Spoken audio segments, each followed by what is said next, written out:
Bueno, ahora vamos a pasar a lo que es afecciones quirúrgicas de las glándulas salivales. Y estas afecciones de las glándulas salivales, como ayer ya habíamos visto, una introducción, se podría decir, a nuestra materia, es que en todo lo que es del cuello hacia arriba, hacia el cefálico, por los espacios pequeños que tenemos, tanto en los espacios aponeuróticos, se puede discurrir una enfermedad odontogénica hasta lo que es tórax anterior o bien tórax posterior. Les hemos mostrado unas imágenes tan claras de que fácilmente por el uso inadecuado, incluso hasta del cepillo dental, de los colinos, podemos provocar este tipo de infecciones que lamentablemente nos pueden acarrear procesos inflamatorios inicialmente, procesos infecciosos posteriormente, y esto va a desencadenar en una sepsis. Cuadros que realmente llegan como la angina de Ludwig, que hemos visto en emergencias, estamos en mi grupo, ¿no? Hemos visto anginas de Ludwig que prácticamente vienen con la característica de, ¿no?, el aumento de volumen en lo que es el cuello, el aumento de volumen de la lengua y prácticamente la dificultad respiratoria, con la boca entreabierta están respirando, ¿no? Hiperextensión. ¿Por qué? Porque lamentablemente si se ponen en posición normal, prácticamente la lengua va hacia posterior, obstruye la vía aérea y la dificultad respiratoria es importante y alta, ¿ya? Entonces, ahora vamos a ver que existen alteraciones tanto en los conductos de las glándulas salivales, en todo lo que son las imágenes como acá, ya sea de la parótida, glándulas sublinguales, los mucoceles, que son cosas que se pueden tratar. Este mucocele se puede tratar incluso no en un acto quirúrgico, incluso puede ser en un consultorio. Y esas cosas ahora vamos a ver y vamos a aprender. Inicialmente decimos que las glándulas salivales se dividen por su tamaño, ya sea en glándulas salivales mayores o glándulas salivales menores. Y en base a esa división, lo que más nos va a importar son las glándulas salivales mayores. Prácticamente no va nuestro puntero dentro de la imagen, pero las glándulas salivales mayores son las más importantes para el estudio. ¿Quiénes son? La parótida, las submaxilares y las sublinguales. Estas glándulas, por demás, son muy importantes. ¿Quién no ha tenido una parotiditis? ¿No? De preferencia, hay en la infancia les dan a los niños las parotiditis, incluso hasta en los adultos. Y estas parotiditis tienen incluso un rango hasta de internación, porque a veces no damos un buen inicio de tratamiento y el paciente puede someterse a un acto de internación. Las glándulas salivales menores son de 700 a 1000 en número, con un sistema ductal simple.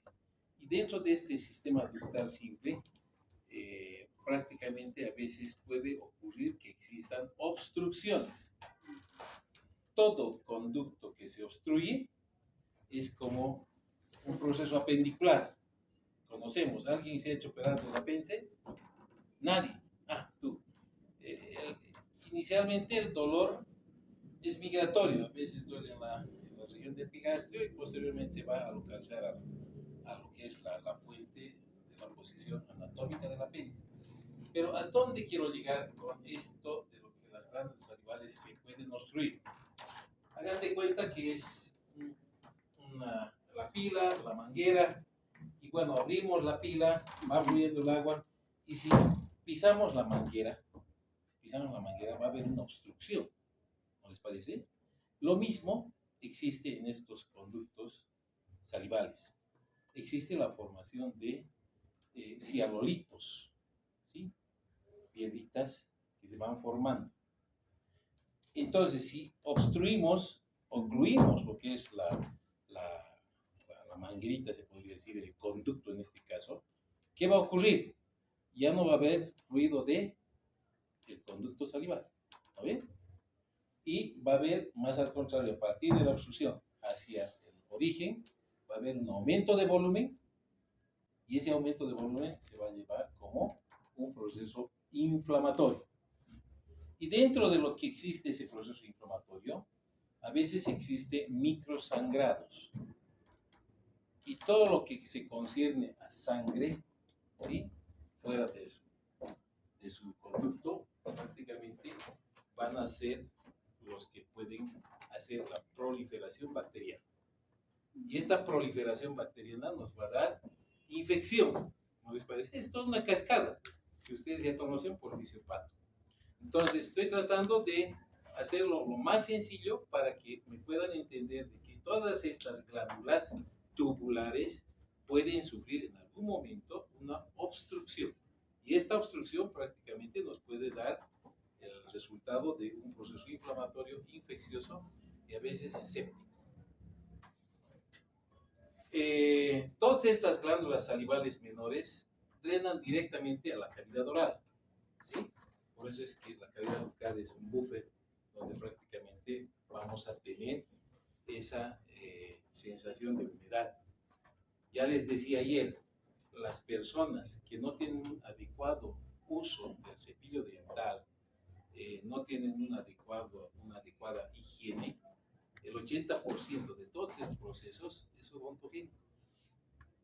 A veces incluso los intercambios de fluidos de una persona que tiene un aseo adecuado con una persona que no tiene un aseo adecuado, prácticamente puede por continuidad pasarse los focos infecciosos. Por eso es que es muy importante el aseo de la cavidad bucal.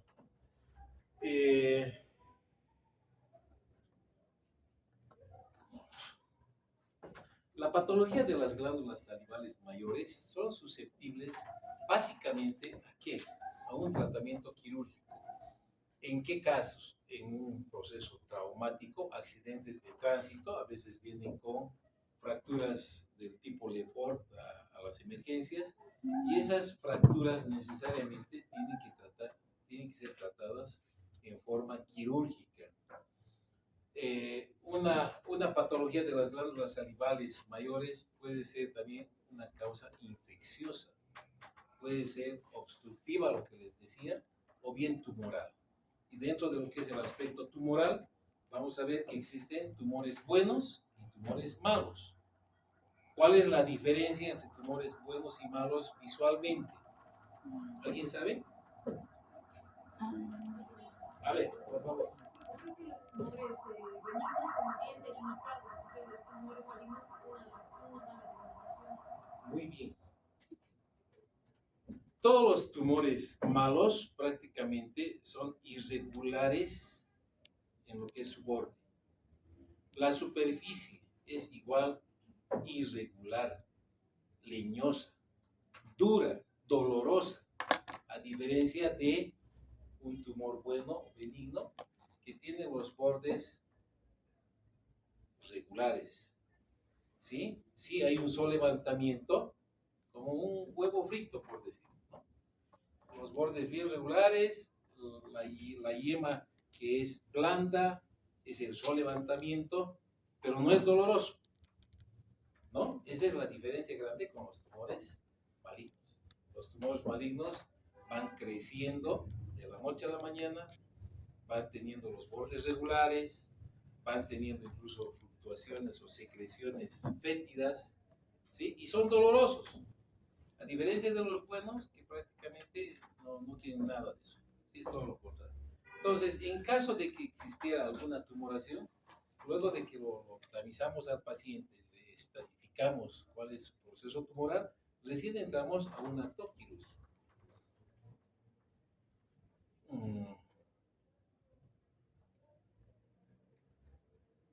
La anatomía quirúrgica.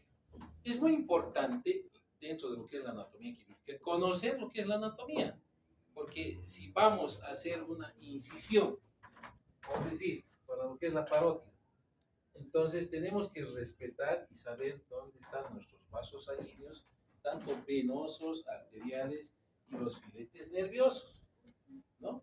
Es por eso que siempre yo les digo a los alumnos, las materias troncales son básicas para los cursos superiores de cuarto, quinto año. ¿Cuáles son las materias troncales? Son anatomía, fisiología y fisiopatología, ¿no ven? Porque lo demás ya entra por la forma gradiente, ¿sí? Si sabemos dónde está el húmero, si sabemos cuál es su parte fisiológica de los músculos de la región, y si sabemos qué es lo que puede ser alterado, vamos a saber la fisiopatología, ya sea con la inflamación, el dolor, los procesos infecciosos inflamatorios. Todo lo demás viene por añadidura en lo que respecta a tratamiento antibiótico, a tratamientos quirúrgicos, pero siempre respetando esto, lo que nos interesa, la anatomía propiamente dicha. Hay que tratar de ir revisando en cada rote que vayan haciendo ustedes lo que es la parte anatómica, porque a veces es bien ambiguo el hecho de conocer profundamente desde primero hasta cuarto año lo que es nuestra anatomía. A veces nos deja la anatomía, pero tenemos que ir siempre agarrando a la materia esta. Vemos que una parte dentro de lo que son las glándulas mayores es la parótida. Y esta parótida va a tener un peso de 14 a 28 gramos. Es una glándula salival muy importante dentro de la economía que tenemos nosotros. Está ubicado donde? En la fosa que representa lo que es nuestro pabellón auricular, tiene una forma triangular con tres caras. Y estas tres caras también tienen sus límites, tanto hacia arriba, hacia abajo y hacia atrás. Tiene una cara anterior, una posterior y una externa. Y en medio de eso vamos a tener un conducto excretor. ¿Quién sabe el nombre del conducto excretor? Steno. Correcto, conducto de Steno, ¿no? Entonces, este conducto excretor prácticamente es tan importante, llegado el momento en que podemos llegar a abordar nuestra parótida, que podemos llegar a seccionar. Y si seccionamos, eso se llama iatrogenia. ¿No? ¿Por qué? Porque no conocemos nuestra anatomía, ¿no? Si conocemos la anatomía, vamos a ir diseccionando, respetando el lugar desde su origen hasta su trayecto y su dirección respectiva. Correcto, la parótida tiene un conducto excretor, que es el conducto de Steno, que atraviesa todo lo que es el músculo bucinador. El músculo bucinador es el músculo de los músicos, ¿no? De los trompetistas. Entonces, y tiene una forma oblicua hacia adelante, incluso hacia abajo, que va a ir a desembocar en lo que es nuestra cavidad oral. A nivel de una pequeña papila que va a estar situada en el segundo molar superior. A veces el segundo molar superior o el inferior es tan importante, y ayer habíamos visto eso, desde el punto de vista de que ahí te pueden generar infecciones importantes. Y la más importante es la angina de Ludwig. ¿Ve? Y eso incluso afecta por continuidad lo que es nuestro conducto de Steno o de Steno. Tenemos que saber lo que es nuestra vascularización para poder abordar lo que es la parte quirúrgica netamente de esta región que estamos estudiando. Vamos a ver de que tenemos arterias, venas y lo que son la parte nerviosa. Empezamos con lo que es las arterias. Es una ramificación importante, ¿sí? Porque está de color rojo. Y en el espesor de la glándula se sitúa la carótida externa. Esta carótida externa se va a dividir en varias ramas, siendo las más importantes para este tema la temporal superficial, que es una de las ramas exquisitas, y la del maxilar interno, que prácticamente son las que nos van a dar un sangrado, pero importante. Y el ligar una de estas va a provocar también alteración del riego para algunas áreas de lo que nos interesa. Las venas vamos a tener igual la temporal superficial y la maxilar que se van a unir, ¿para qué? Para que estos lleguen a formar una vena que es la retromandibular y que va a pasar esta por detrás del nervio facial. Existe un rico plexo linfático de distribución irregular y estos van a estar divididos en dos grupos, los superficiales y los profundos. Que sepamos eso, pero bien, va a estar excelente. Lo que les mencionaba, la inervación. Esta inervación de la región, la parótida está atravesada por la porción extratemporal del nervio facial, porque el nervio facial tiene en su trayecto disposiciones fuera de lo que es nuestra glándula parotidia y dentro de la glándula parotidia, incluso hasta cuando sale, ¿no? Entonces, se describe un trayecto curvilíneo de convexidad anterior dividiendo la glándula en dos lóbulos, uno superficial que representa el 80% de la glándula, ¿sí? Que es importante porque es una división para nosotros los cirujanos, incluso hasta para abordar las patologías tumorales de lo que es nuestra glándula parótida. Y uno, el profundo. El séptimo par craneal abandona a la mastoides por el agujero estilomastoideo. A veces suele ser pregunta de examen. A unos 25 milímetros de profundidad y tiene aproximadamente 2 milímetros de diámetro, por lo que constituye más un ensanchamiento del conducto de Falopio que un orificio propiamente dicho. A veces tenemos dificultades en relación a la inervación con el nervio facial, porque existen trayectos con una anarquía importante. Es lo mismo que ocurre con el laringio recurrente cuando tenemos lesiones en lo que son los procesos de la tiroides, ¿no? Un paciente ingresa hablando como lo que estoy haciendo en este momento, pero si tenemos que abordar la glándula y tenemos que seccionar o tenemos que hacer una exéresis, lamentablemente en el consentimiento informado nosotros indicamos de que es muy probable, si es que la lesión tumoral va a estar con compromiso del nervio laringio recurrente, puede perder incluso el tono de su voz. O sea, ya no va a salir la paciente con ese mismo tono. Al día siguiente vas a ir, le vas a preguntar, ¿y cómo estás? Bien, doctor. ¿No? Entonces, esas son algunas anormalidades que se pueden tener con lo que es los nervios. Por eso es que les digo, este nervio facial es sumamente importante. Y no solamente los 12 pares craneales. ¿A ver? A ver. Por favor, estemos haciendo una listita. Podemos empezar de acá. Podemos empezar de allá también, joven. Por favor, una hojita. Gracias. ¿No tiene hojita? ¿Alguien, una hojita puede prestar, por favor? Tranquilo, tranquilo, tranquilo. Una hojita suelta, ¿alguien tiene? Por favor. Gracias. Aquí podemos dividirlo de dos. No se preocupen. Tranquilos, tranquilos. Siempre hay que buscar una solución.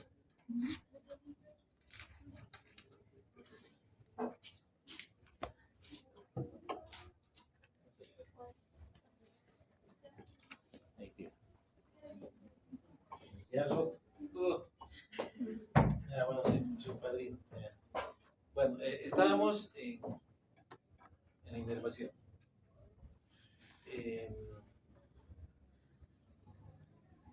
La anatomía quirúrgica, ahora ya de la glándula submaxilar.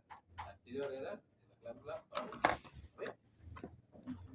Esta glándula submaxilar es de forma triangular con un vértice inferior. En los conceptos, por favor, quiero que tomen importancia porque ya les reitero, no es cuestión de aplazarlos, ahora es conmigo, no es aplazar, sino es orientarles porque ustedes ya tienen una base de conocimiento académico. Entonces, a veces, ya les reitero, pueden entrar los conceptos de estas localizaciones y tienen que ver eso para responder en su examen, ¿correcto? Entonces, tenemos una forma triangular con un vértice inferior y representa una prolongación anterior que se dirige hacia la glándula sublingual. Y prácticamente se va a insinuar entre el músculo milioideo por arriba y el músculo hiogloso por abajo. Entonces, esa es la localización de preferencia de nuestra glándula submaxilar. La cara externa o superficial de lo que representa la glándula submaxilar representa la vía quirúrgica de acceso. Siempre vamos a ir a buscar la cara externa de nuestra glándula submaxilar para poder hacer cualquier tipo de abertura. ¿Por qué? Porque posterior o por debajo, se podría decir, de esta incisión, no existen accesos venosos o arteriales que puedan representar una lesión de estos, ¿sí? Y vamos a tener tal vez una cirugía limpia. Porque a veces cuando entramos y no conocemos el trayecto de las arterias, de las venas, entonces incidimos en eso y empieza un sangrado, pero importante. Entonces más estamos en aspirar o bien ligar ese torrente sanguíneo y terminamos con una cirugía ya amplia en tiempo quirúrgico. Entonces, si sabemos dónde hacer las incisiones, no hay ningún problema. Respetamos lo que dice nuestra parte literal, ubicamos la localización, incidimos en el lugar donde no hay mucho paquete vascular o nervioso, y bueno, vas a tener una cirugía limpia y rápida. Está cubierta por piel y la fascia subcutánea, el músculo cutáneo del cuello y la aponeurose cervical superficial. El conducto de Wharton abandona la glándula en la cara interna, terminando por fuera del frenillo lingual. ¿Sí? A veces cuando tienen algunos pacientes igual un frenillo corto, tenemos que incidir el frenillo y a veces también podemos afectar lo que es nuestro conducto de Wharton. ¿Sí? Entonces, hay que tener un examen físico previo al acto quirúrgico adecuado para poder identificar nuestras estructuras anatómicas. Anatomía quirúrgica de la glándula sublingual, la tercera, ¿no? Hemos visto la parótida, la submaxilar, ahora la sublingual, que son las tres glándulas mayores salivales. Es la más pequeña, por cierto, es la más pequeña de las glándulas salivales mayores y se localiza en la fosa sublingual, ¿sí? Situada en la parte lateral del suelo de la boca, justo por debajo de la mucosa. El drenaje de la glándula se realiza a través de múltiples conductos excretores, entre 8 y 30 conductos derribinos. Eso es importante. Que terminan en el conducto de Wharton o directamente en la mucosa gingivolabial, y en ocasiones estos conductos se reúnen en uno de mayor calibre denominado el de Bartolini. Las glándulas salivales o patología de las glándulas salivales. Pueden haber, como les dije al inicio, adenitis litiásica, pueden haber los accesos de la célula parotibia, pueden haber afecciones tumorales y lo que es la rándula y el mucocele, que son los más característicos, como vamos a ver posteriormente. Ya sabiendo lo que es la parte o el recordatorio anatómico, vamos a proceder a ver estas patologías. La adenitis litiásica es la presencia de masas calcificadas en lo que es una hemicara derecha, en este caso, o una hemicara izquierda, ¿sí? Dentro de los conductos excretores. Si hay itis, ¿qué significa? Que hay inflamación, ¿ve? Y si hay litos, va a haber piedritas dentro de los conductos salivales. Entonces, las causas pueden ser cuerpos extraños en forma intracanalicular. Puede haber una colonia bacteriana por un foco infeccioso que se conecte por vía de la continuidad. Y puede haber una descamación exagerada de las paredes dentro de los conductos. Entonces, y la más estudiada ha sido lo que es la adenitis litiásica por la presencia de litos dentro de los conductos salivales. Puede ser completamente asintomática si la obstrucción es parcial, o sea, actuaría como una válvula, ¿no? A veces por el fluido, ¿sí? Tenemos una luz de un conducto y ahí ejercen una presión física con lo que es el fluido, va a depender de la fuerza que tenga dentro del conducto. Y bueno, pues si va a haber una obstrucción, a veces las obstrucciones son parciales, como las válvulas venosas, ¿no? ¿Sí? A veces si va a haber una válvula venosa inadecuada, nos va a generar, ¿qué? Un proceso de un síndrome varicoso. Ustedes ya saben lo que es la anatomía. Entonces, si vamos a tener a manera de una válvula, esta válvula se puede llegar a obstruir y por detrás, hacia cefálico se podría decir, va a haber un aumento de volumen y va a haber una colonia bacteriana que va a ir creciendo. Es lo mismo del ejemplo que les he dado del conducto. Si la presión del fluido va a descender, también la válvula va a bajar. Y todo lo que es el continuo del fluido normal va a ir pasando en forma adecuada. Entonces, pueden ser completas asintomáticas si la obstrucción es parcial. Sin embargo, dentro de su evolución natural, esta se convierte en una tumefacción dura y dolorosa a la palpación. Y el tratamiento es hacer una exéresis del campo, ya sea por la vía externa o por la vía interna, por la mucosa de la cavidad oral, ¿no? Para hacer una incisión prácticamente y no se note una incisión externa. Si es muy hacia abajo, entonces teníamos que hacer en forma externa. Y si es más hacia cefálico, teníamos que hacer la apertura por la mucosa de la cavidad oral. Absceso de la celda parótida. En todo absceso de cualquier lugar, absceso drenado es absceso curado, ¿no ve? Entonces, quieras o no, el absceso de la célula parotidia, si es que se llega a drenar, vamos a tener un tratamiento efectivo. Pero lógicamente todo tratamiento de hacer incisiones, de drenar, llevar el débito a cultivo antibiograma, vamos a tener que utilizar un antibiótico, ¿no les parece? Entonces, porque así solita el absceso no se va a sanar. Sí se puede sanar en personas que, lamentablemente, como vemos en el hospital de clínicas, hay personas que no tienen recursos económicos. Y a veces con un solo antibiótico los pacientes se sanan. Pero no, ustedes, como son de cristal, o sea, necesariamente tienen que tener 7 días de tratamiento, ¿no les parece? Lo que dice la norma. El absceso de la célula parotidia son procesos infecciosos de la glándula o la celda parotidia. La misma se acompaña con los signos de Celsus. Sabemos muy bien cuáles son los signos de Celsus. ¿Cuáles son? Tumor, rubor. No habla, a ella le estoy preguntando. ¿Cuál es? A ver, la que estaba durmiendo. Dolor, rubor, tumor, pérdida de función. Calor. Te suenan campanas. ¿Cuál? Tumor, rubor, calor, pérdida de función y dolor.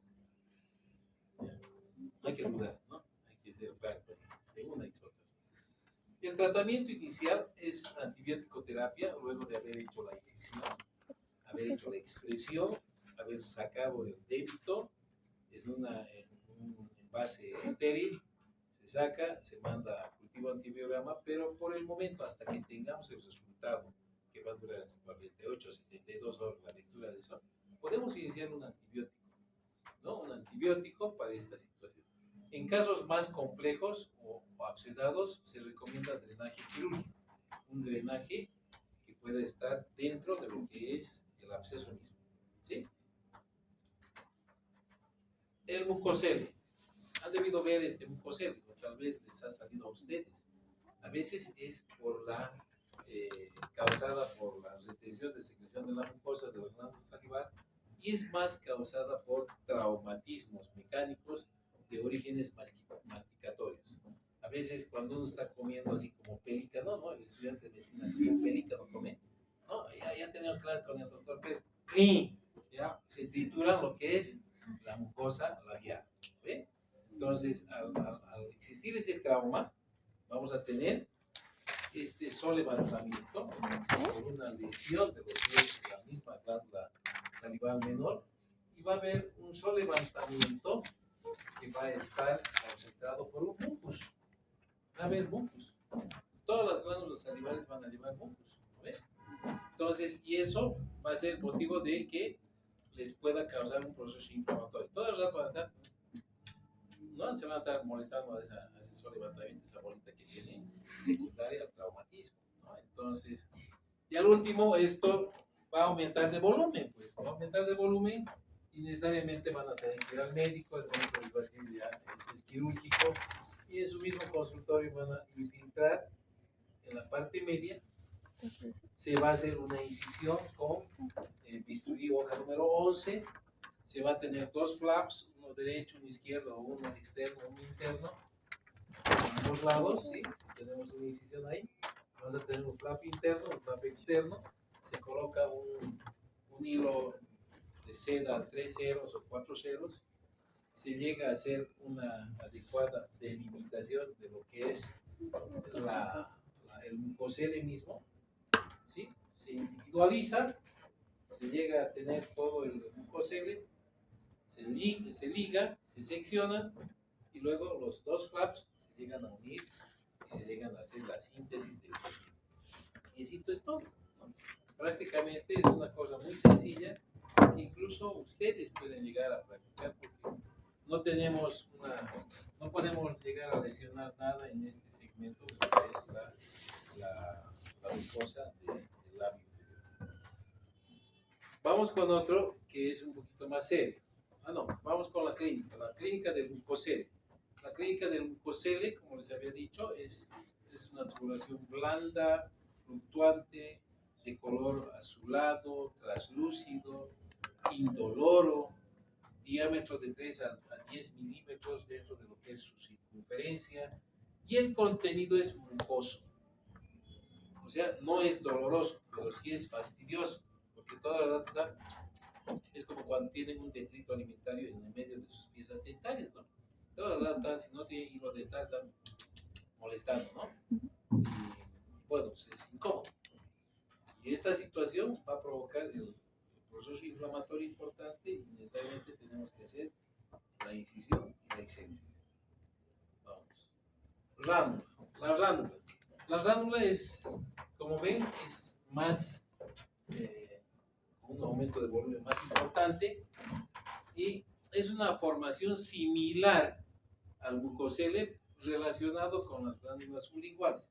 Solamente que la diferencia de la ránula y del mucosele, ránula, su prefijo, rana, va con lo que es el dorso de una rana, ¿no? Es prácticamente irregular, no es tan circunscrito como el mucosele, y prácticamente va a tener un aumento de volumen más marcado que el mucosele. ¿Cuál es la clínica? Sus paredes son finas, color azulado, consistencia blanda, su diámetro entre 2 a 3 centímetros, y el contenido es mucoceroso. Eso es en relación a su clínica. Tumores de las glándulas salivales. Los tumores, ya habíamos indicado, hay tumores buenos y hay tumores malos. Y dentro de los tumores buenos, estas afecciones pueden derivar del epitelio salival parenquimatoso, ¿no? Más frecuente en la vida adulta, o del estroma conjuntivo, vale decir, de la parte mesénquima, con afecciones predominantemente en niños. Si nos referimos a un tumor benigno, estos se denominan adenomas, ¿no les parece? En cambio, aquellos malignos serán adenocarcinomas. Entonces, esa es la diferencia entre los buenos y los malos. Los buenos con adenomas, ¿sí? Y los malos con adenocarcinomas. Los tumores de las glándulas salivales. ¿Cuál es la característica? Ya habíamos adelantado, de los tumores benignos. La superficie va a ser lisa y uniforme, ¿correcto? Ahí no nos perdemos. La coloración va a ser de la superficie cuasi normal, con con el resto de lo que es nuestro universo del lugar afectado. La morfología es redonda, circunscrita, no es irregular. Y el revestimiento cutáneo mucoso está intacto. No hay ulceraciones, no hay secreciones, no hay una cosa que diga, ah, no, aquí hay olorcito, está fétido, o sea, es irregular. ¿No? Fácilmente desplazable. No sé si alguna vez han visto un lipoma, ¿sí? Entonces el lipoma lo puedes desplazar, no harto, ¿no? Pero siquiera unos 2 milímetros o 3 milímetros, desplazas el lipoma, le aprietas al paciente y no es doloroso. No es doloroso, es más, le encanta que le hagan eso, ¿no? Al paciente. ¿No ven? Sí. Luego es asintomático, no es doloroso, ¿no? Si fuera un proceso tumoral, ya ahí sí, ¿no? O sea, ya te duele, ya te molesta. Incluso al mismo paciente no le gusta que le toquen. ¿Por qué? Porque eso le provoca incomodidad, le provoca dolor. ¿Sí? Entonces, esas son las características clínicas que se les menciona. ¿Cuáles son las características clínicas de los procesos malignos o tumorales malignos o adenocarcinomas? Superficie nodular. ¿Sí? Todo lo contrario con lo que les he mencionado anteriormente. La coloración superficial con presencia de telangiectasias. Morfología irregular, está ulcerado. Incluso hay costras melicéricas dentro de lo que es la clasificación de lo que es las lesiones dérmicas. Está ulcerado, es fijo e indurado, o sea, a diferencia de nuestro lipoma, no podemos desplazar, está ahí adherido a planos profundos. Y si queremos desplazar, vamos a provocar dolor. Trastornos neurológicos ocasionales que se puedan presentar con los tumores malignos. Tumores de las glándulas salivales. Dentro de lo que son los tumores benignos y malignos, los benignos son el adenoma pleomorfo, adenoma monomorfo, cistoadenoma papilar linfomatoso y el oncocitoma. Esos son los benignos. Los malignos. Esta es la parte mala, ¿no? Los carcinomas mucoepidermoides que fácilmente se pueden llegar a complicar con lo que es el estado general del paciente. Carcinomas adenoide quístico, el carcinoma de células acinares, adenocarcinoma polimorfo de bajo grado. Entonces, esos son los malos de la película.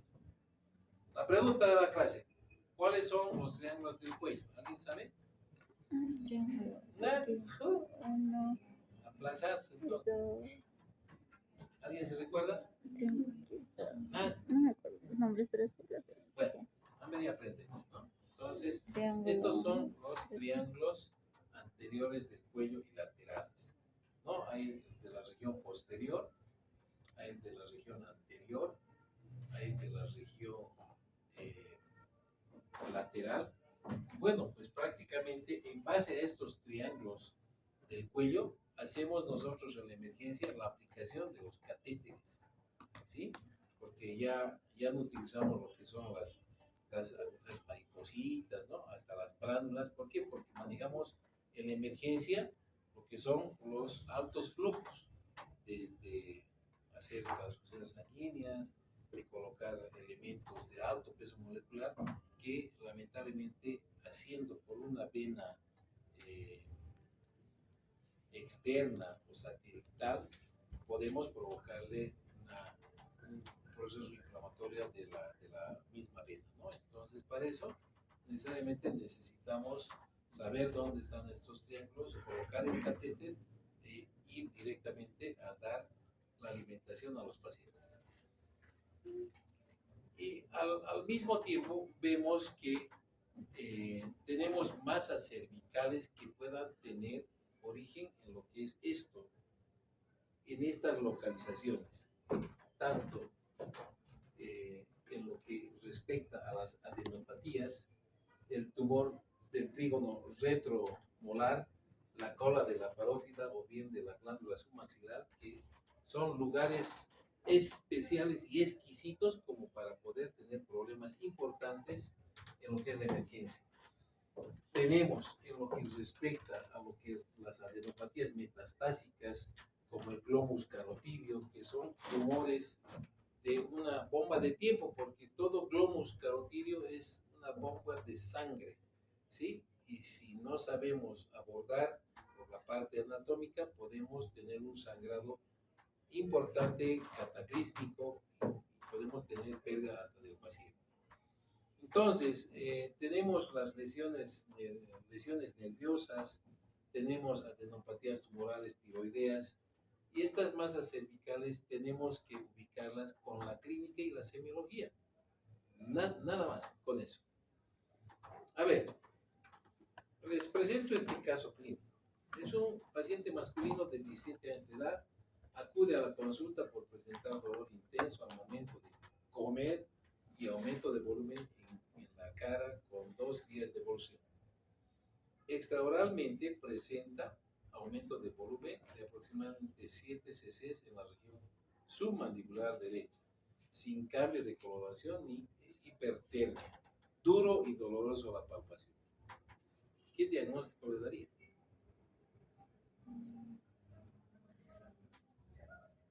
¿Quién sabe? Le doy 10 puntos. Perdiste entonces. No. Pero este podría ser. Caso clínico. Se le realiza una radiografía y se encuentra una zona radiopaca correspondiente a un cerolito. Han perdido los 10 puntos. Diagnósticos diferenciales. ¿Cuáles son los diagnósticos diferenciales? Uno puede ser un fibroma, un torus o un papiloma. Si hablamos de fibroma, vamos a tener que ver los signos y síntomas en relación a todo esto. Su guía diagnóstica visual es un fibroma, ¿sí? En la cavidad oral, un torus, que puede ser lo que es el paladar duro, y lo que los papilomas tenemos, que son prácticamente como si fuera un coliflor que prácticamente tiene bordes irregulares. Los manejos no requieren valoración por cirugía de maxilofacial en urgencia. Los fibromas prácticamente deben derivar a un acto quirúrgico. Los torus no requieren valoración por maxilofacial en urgencias, valoración es igual quirúrgica. Y lo que pasa con los papilomas, deben derivar esto a un acto quirúrgico, pero hay que llegarlo a estadificar, porque todo papiloma a veces tiene tendencia a un proceso neoplásico. Bueno, estas son las lecturas recomendadas que normalmente les otorgo a mis alumnos para que puedan leer y de acá puedan salir las preguntas también del examen. ¿Qué más? Nada más. Gracias. Las hojitas. Gracias, muchachos. ¿Cuántos son? ¿Pero hemos repetido ahí mismo? ¿La misma hoja? Sí. Son 2, 4, 6.